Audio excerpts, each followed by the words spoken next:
Começa mais uma edição do JR 15 Minutos, o podcast da Record que aprofunda as notícias que mais mexem com a nossa vida. O presidente Lula sofreu uma queda no Palácio da Alvorada nesse final de semana e levou 3 pontos na cabeça. Por recomendação médica, ele cancelou a viagem para a Rússia. Além do corte na região da nuca, a queda provocou ainda um pequeno sangramento no cérebro do presidente. Apesar do adiamento da viagem à Rússia, o presidente continuou trabalhando normalmente em Brasília. Aos 78 anos, Lula sofreu um dos acidentes que mais atingem os idosos. De acordo com a Organização Mundial da Saúde, todos os anos, até 35% das pessoas a partir de 65 anos sofrem quedas.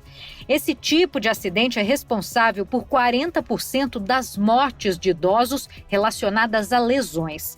Quais são as principais causas de quedas entre idosos em casa? O ambiente doméstico pode ser adaptado para prevenir acidentes? Quais são as melhores práticas para ensinar aos idosos sobre a própria segurança? O JR 15 Minutos de hoje discute agora a questão das quedas de idosos com o doutor Marco Aurélio Silvério Neves, ortopedista e também coordenador do Instituto da Mobilidade do Hospital Moriá. Doutor, seja bem-vindo. Muito obrigado. E quem nos acompanha também nessa entrevista é Lívia Veiga, repórter da Record em Brasília. Lívia, o que já se sabe sobre o acidente do presidente Lula? Dá uma atualização para a gente. Oi, Giovana. Olá, doutor Marco Aurélio. Giovana, depois do acidente, o presidente passou por exames em um hospital particular de Brasília, onde recebeu pontos para fechar o corte na região da nuca. Após o incidente, a viagem à Rússia para a cúpula dos BRICS foi cancelada por recomendação médica.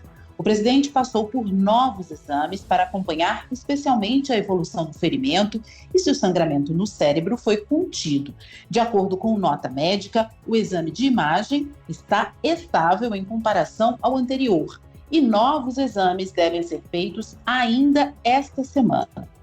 Doutor, o problema das quedas entre idosos aumenta conforme a idade avança, especialmente entre aqueles com mais de 70 anos, como o presidente Lula? Sem dúvida, as quedas são um problema extremamente relevante e importante, né, na terceira idade, e quanto maior a idade, maior o risco. Isso principalmente porque uma das causas está relacionada diretamente ao fator ser idoso, né? São alterações de equilíbrio na marcha, uma fraqueza muscular, muitas vezes problemas de visão, problemas auditivos, outras doenças crônicas, uso de medicação, quer dizer, uma série de fatores tornam o idoso mais frágil a quedas nessa faixa etária. A gente tem aqui um panorama, doutor. No primeiro bimestre deste ano foram registrados mais de 17 mil atendimentos hospitalares e cerca de 9.500 atendimentos ambulatoriais envolvendo idosos de 60 até 110 anos.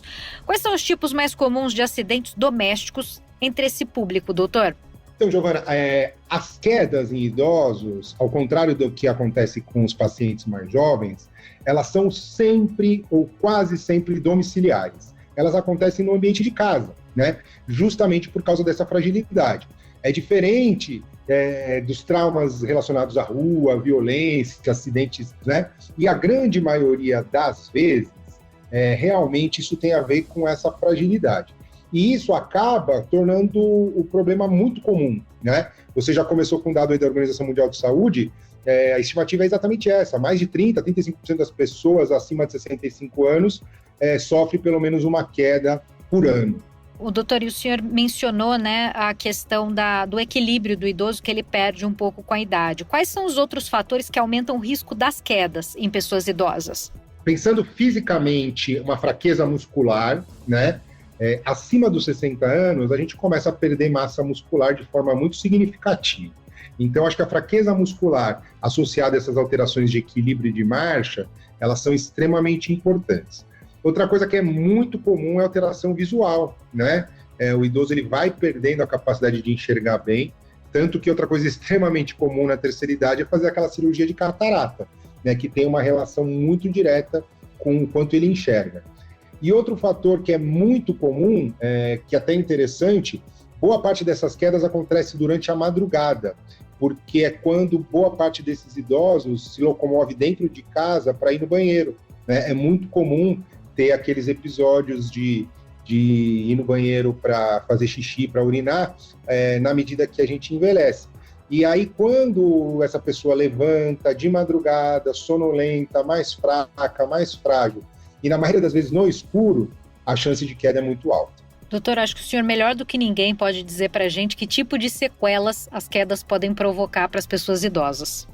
A grande questão, envolvendo especialmente a ortopedia e traumatologia, é que além dessa fragilidade muscular, dessa fragilidade de saúde como um todo, isso também afeta os ossos, e essas pessoas têm ossos mais fracos.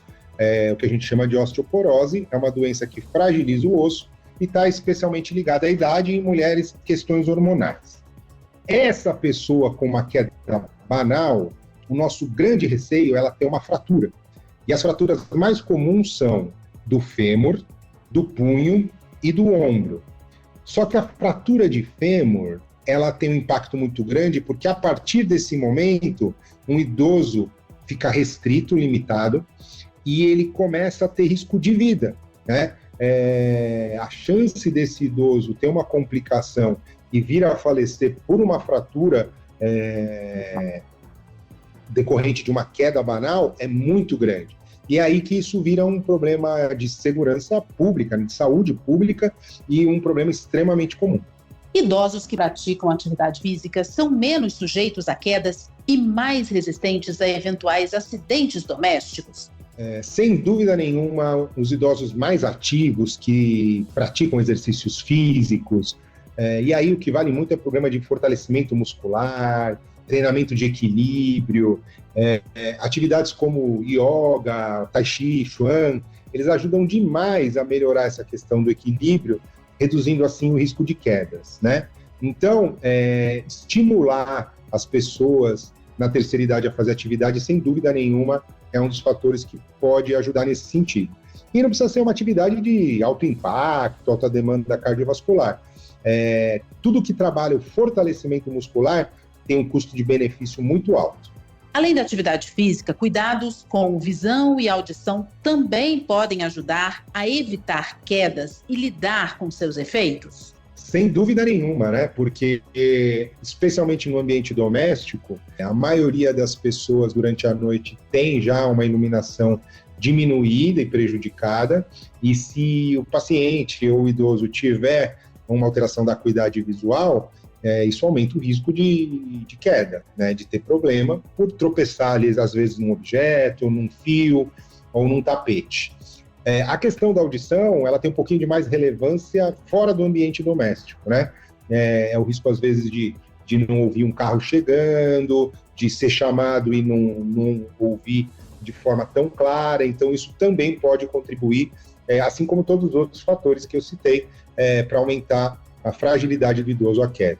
Quais são os sinais de alerta que podem indicar que o idoso está propenso a cair? Normalmente, e infelizmente, as pessoas só dão atenção para isso quando o evento acontece e ele é grave, né? Mas uma coisa que eu sempre oriento as pessoas é de começar a prestar atenção em alguns detalhes, porque os sinais de fragilidade, de fraqueza, eles vão aparecendo de forma muito lenta. E se a gente não identificar isso, a gente fica sempre com a percepção de que vovô, vovó, papai e mamãe, eles não estão envelhecendo, né? Então, sinais como perda de peso, dificuldade para se relacionar socialmente, diminuição da vontade de fazer atividades, já naquela dificuldade de tirar o idoso de casa, ir para uma festa, passear no shopping, são sinais de que provavelmente a mobilidade dele, a independência está começando a ficar afetada. Doutor, muitas vezes as quedas interferem na capacidade de locomoção e na independência dos idosos. Isso costuma gerar também problemas psicológicos e emocionais. Os profissionais de saúde e os parentes desses idosos também devem estar atentos a esses efeitos. Como lidar com isso? Olha, essa é uma pergunta muito interessante, porque a perda da mobilidade ou uma fratura causada por uma queda, que em última instância cria uma dependência maior desse idoso para com sua família, para com seu ambiente de cuidado, ela está muito, muito associada à depressão, né? A pessoa que vai ficando restrita, que fica mais dependente, que perde sua autonomia. Ela pode, e na maioria das vezes tem, quase em 40%, 45% das vezes, uma chance maior de desenvolver uma depressão, que no idoso é mais difícil de perceber. Então, essa associação da perda da mobilidade, da fragilidade da saúde e, eventualmente, até de um quadro emocional e mental prejudicado, sem dúvida nenhuma, é uma situação que oferece muito risco para as pessoas nessa faixa etária. O Brasil está envelhecendo. O número de pessoas com 65 anos ou mais cresceu 57,4% em 12 anos. Como as políticas públicas podem contribuir para a proteção dos idosos contra acidentes domésticos? Sem dúvida nenhuma, esse também é um grande desafio, e não é só do Brasil, tá? Esse impacto de queda, mortalidade, incapacidade, que acaba levando a custos financeiros elevados, né? Sem dúvida nenhuma é um problema global, né, no mundo inteiro. E essa prevenção, ela é a grande chave no sentido de evitar as complicações que uma queda pode trazer nessa faixa etária. Então, quando a gente pensa em política pública, é um universo imenso, né? Porque, assim, desde questões relacionadas a estratégias de prevenção, programas de exercício físico, avaliações de risco domiciliar em campanhas, conscientização de ambiente seguro, isso deveria ser uma coisa muito mais frequente e recorrente do que a gente vê, porque esse problema, como a gente viu do ponto de vista estatístico, ele é muito significativo. Maravilha. Agora tem um dado bem interessante aqui. A frequência de quedas entre idosos que vivem em abrigos é ainda maior, segundo dados do Instituto Nacional de Traumatologia e Ortopedia. Entre os idosos que vivem em asilos ou casas de repouso, 50% podem sofrer quedas. Estes estabelecimentos, doutor, não têm um nível de adaptação necessário para receber essa população idosa? Falta fiscalização, falta também uma atenção maior de quem vai colocar o idoso dentro de uma casa de repouso. O que o senhor pode comentar sobre isso? Olha, esses dados, eles sempre têm que ser observados com cuidado, porque algumas situações podem ter o que a gente chama de viés, né? Pode ter aquela questão que não é tão verdadeira. Por que eu estou falando isso? Se o risco de queda ele é mais alto na terceira idade, um ambiente onde todos esses idosos estão concentrados é um ambiente onde tem um maior risco de queda ainda, né? O que a gente espera desses centros, lares de idosos ou casas de repouso, é que eles tenham uma condição de ambiente que favoreça isso. E na grande maioria das vezes eles têm, porque o dia a dia deles é o cuidado com o idoso, né? Mas é claro que, infelizmente, isso não se aplica a todo centro focado em cuidar do idoso. E aí sim, se não houver um cuidado em relação à mobilidade, ao risco, isso pode acontecer de uma forma muito frequente. Para a família que tem esse medo, a gente sempre orienta as visitas, né? A maioria desses centros é aberto à visitação, a família pode ir lá, conhecer o ambiente, entender o nível de cuidado, e aí, realmente, os serviços sérios, né, que cuidam do idoso, eles se destacam justamente por ter essa expertise de como lidar com muitas fragilidades, inclusive essa que é muito característico da cidade. Perfeito, doutor. Então é importante que os idosos, cuidadores, os familiares estejam cientes dessas medidas preventivas, assim é possível garantir um ambiente mais seguro.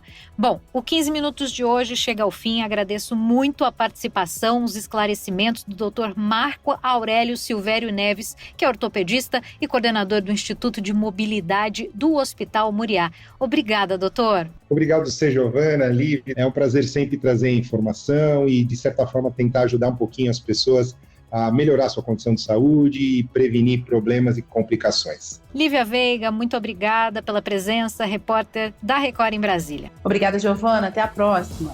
Esse podcast contou com a produção de David Bezerra e dos estagiários Fernando Russo, Isabela Maria e Yasmin Logrado. Sonoplastia de Diego Marcondes. Coordenação de conteúdo Edivaldo Nunes e Deni Almeida. Direção editorial Tiago Contreira.